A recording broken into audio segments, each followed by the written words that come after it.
Tayo sa ating oil pump to. Oil pump. So ito ang kanyang part number.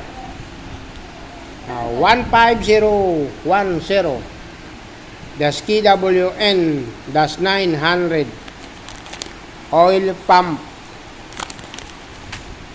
set. Yun ang nakalagay sa kanyang ano.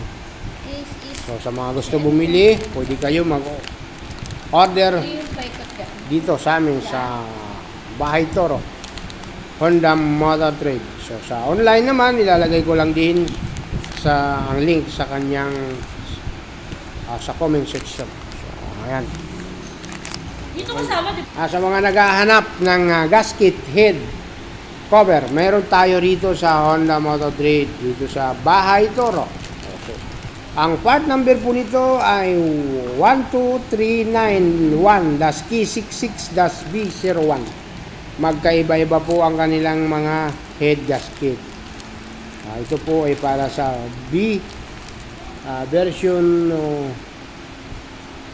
at saka version 2 at saka 1. So mas manginam pa rin, babase tayo sa CR kasi may mga gasket dito na magkaiba ang code.